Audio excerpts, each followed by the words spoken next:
चढ़ती कला fast news. नमस्कार, मैं रचना शर्मा चढ़ती कला टाइम टीवी देख रहे सभी दर्शकों का स्वागत करती हूं। आप देख रहे हैं फास्ट न्यूज। अंतरिक्ष अन्वेषण में भारत के प्रयास को 23 अगस्त को उस समय उल्लेखनीय सफलता मिल जाएगी जब इसका चंद्रयान 3 मिशन चंद्रमा की सतह पर सॉफ्ट लैंडिंग करेगा और इसका कई मंचों पर सीधा प्रसारण किया जाएगा। इसरो ने कहा कि यह उपलब्धि भारतीय विज्ञान, इंजीनियरिंग, प्रौद्योगिकी और उद्योग के लिए एक महत्वपूर्ण मील का पत्थर होगी, जो अंतरिक्ष अन्वेषण में भारत की प्रगति का प्रतीक होगी। पूरा देश चंद्रयान 3 को सॉफ्ट लैंडिंग में सफल होते देखना चाहता है। इस महत्वपूर्ण घटना का सीधा प्रसारण 23 अगस्त 2023 को भारतीय समय अनुसार शाम 5:30 बजे शुरू किया जाएगा। इसरो ने कहा कि देश भर के सभी विद्यालयों और शैक्षणिक संस्थानों को छात्रों और शिक्षकों के बीच इस कार्यक्रम को सक्रिय रूप से प्रचारित करने और अपने परिसरों में चंद्रयान 3 की सॉफ्ट लैंडिंग का सीधा प्रसारण करने के लिए आमंत्रित किया जाता है। इसके साथ ही आपको बता दें कि इसरो ने आज lander hazard detection and avoidance camera द्वारा ली गई चांद के आसपास के क्षेत्र की तस्वीरें भी जारी की हैं। इससे पहले विक्रम लैंडर ने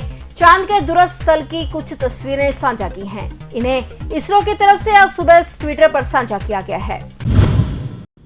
उष्णकटिबंधीय तूफान हिलेरी संयुक्त राज्य अमेरिका के दक्षिण कैलिफोर्निया में एंटर कर गया है। इससे भारी बारिश हो रही है और कई लोगों का जीवन अस्त व्यस्त हो गया है। वाशिंगटन पोस्ट की रिपोर्ट के अनुसार लाखों लोग उष्णकटिबंधीय तूफान की चेतावनी के अधीन हैं। यह दक्षिणी कैलिफोर्निया के लिए जारी की गई अपनी तरह की पहली चेतावनी है। एरिजोना और नेवादा के कुछ हिस्सों में भारी वर्षा और विनाशकारी बाढ़ की आशंका है। तूफान उस समय आया जब दक्षिण कैलिफोर्निया क्षेत्र में भूकंप आया था। यूएस जियोलॉजिकल सर्वे के अनुसार कल लॉस एंजलिस के उत्तर में दक्षिणी कैलिफोर्निया में 5.1 तीव्रता का भूकंप आया था। तब से वहां बारिश का दौर जारी है। कई क्षेत्रों में छोटे तूफान भी सामान्य रूप से सूखे नालों और खाड़ियों को कुछ ही मिनटों में पानी की तेज धार में बदल सकते हैं। दक्षिणी कैलिफोर्निया में तूफान आने से पहले राज्य ने आपातकाल की स्थिति घोषित कर दी थी।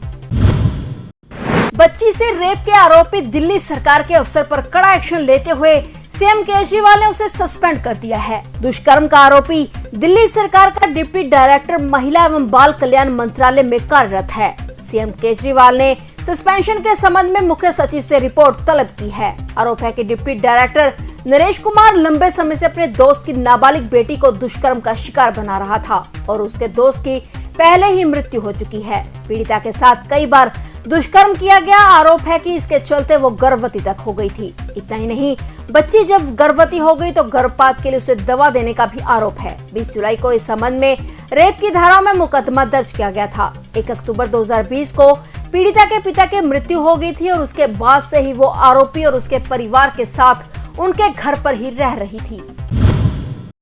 हरियाणा और पंजाब की 16 किसान यूनियन 22 अगस्त यानी कल चंडीगढ़ कूच करेंगी। किसान यूनियनें सरकार द्वारा बाढ़ से हुए नुकसान का मुआवजा जारी न करने पर नाराज हैं। बता दें कि किसान गांव-गांव जाकर प्रचार कर रहे हैं और आंदोलन में शामिल होने की अपील कर रहे हैं। किसान कल सुबह 9 बजे शंभू बॉर्डर से ट्रैक्टर ट्राली लेकर चंडीगढ़ के लिए रवाना होंगे। भारतीय किसान यूनियन शहीद भगत सिंह के अध्यक्ष अमरजीत मोड़ी ने कहा कि बारिश के बाद आई बाढ़ ने खूब तबाही मचाई थी। हरियाणा और पंजाब की लाखों एकड़ जमीन पर खड़ी फसल खत्म हो गई, लेकिन सरकार ने किसानों की सुध तक नहीं ली, जिसके चलते उन्होंने चंडीगढ़ कूच करने का ऐलान किया है।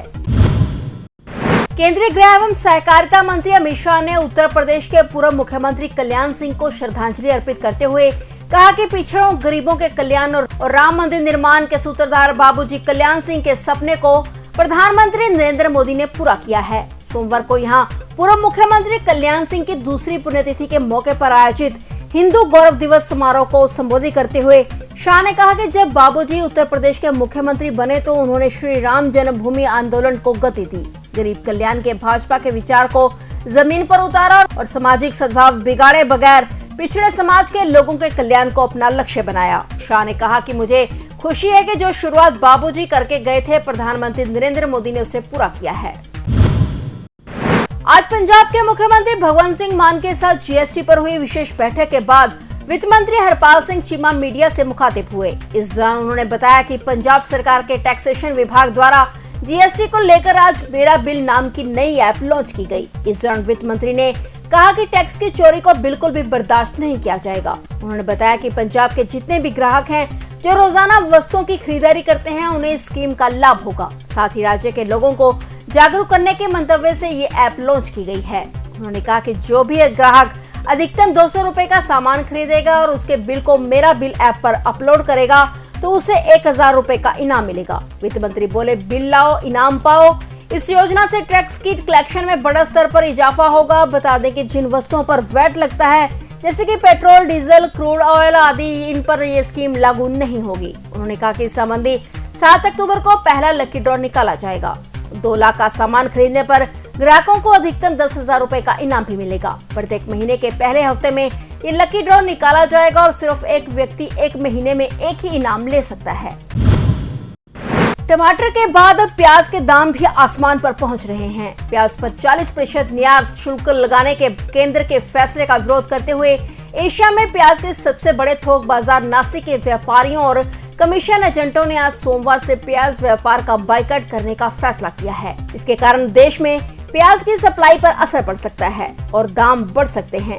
नासिक के निफाड तालुके लासड़ गांव में आयोजित एक बैठक में traders and commission agents association ने सोमवार से व्यापार का बहिष्कार करने की अपील की। संगठन ने राज्य के अन्य हिस्सों के व्यापारियों से उनके फैसलों का समर्थन करने का भी अनुरोध किया है। गौरतलब है कि शनिवार को केंद्र सरकार ने निर्यात को कम करने के लिए प्याज पर 40% का निर्यात शुल्क लगाया। केंद्र सरकार का निर्यात शुल्क को बढ़ाकर प्याज के निर्यात पर अंकुश लगाने का फैसला ऐसे समय में आया जब विभिन्न बाजारों में थोक कीमतें बढ़ गई हैं।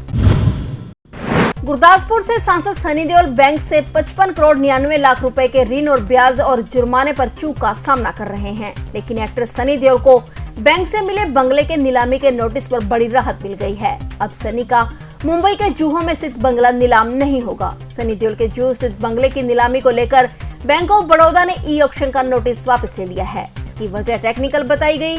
बता दें कि इससे पहले बैंक ऑफ बड़ौदा ने 56 करोड़ रुपए की वसूली के लिए अभिनेता और भाजपा के सांसद सनी देओल की संपत्ति को नीलामी के लिए रखा हुआ था। ऑनलाइन माध्यम से 25 अगस्त को यह नीलामी की जानी थी। राष्ट्रीय जनता दल के प्रमुख लालू प्रसाद यादव ने आज उच्चतम न्यायालय में चारा घोटाले के ढोरंडा कोषागार मामले में अपना जवाब दाखिल कर दिया है। लालू यादव ने खराब सेहत, बढ़ती उम्र का हवाला देते हुए कहा कि हिरासत में रखने से कोई उद्देश्य पूरा नहीं होगा। वहीं राजद अध्यक्ष ने जमानत रद्द करने की याचिका का भी विरोध किया है। दरअसल उच्चतम न्यायालय ढोरंडा कोषागार मामले में राजद प्रमुख लालू यादव को दी गई जमानत को रद्द करने के अनुरोध संबंधी सीबीआई की याचिका पर सुनवाई करने के लिए सहमत हो गया है। शीर्ष अदालत ने मामले की सुनवाई 25 अगस्त को निर्धारित की है, जबकि उच्च न्यायालय ने 22 अप्रैल 2022 को ढोरंडा कोषागार गबन मामले में 75 वर्षीय यादव को जमानत दे दी थी। बता दें कि चारा घोटाला के तहत ढोरंडा कोषागार से 139 करोड़ रुपए से अधिक के गबन मामले में दोषी करार दिए गए लालू प्रसाद यादव को रांची में सीबीआई की विशेष अदालत ने पिछले साल 21 फरवरी को 5 साल के सश्रम कारावास और 60 लाख रुपए के जुर्माने की सजा सुनाई थी। फिलहाल फास्ट न्यूज में इतना ही और नए समाचारों के साथ फिर से हाजिर होंगे। तब तक के लिए देखते रहिए चढ़ती कला टाइम टीवी। चढ़ती कला फास्ट न्यूज।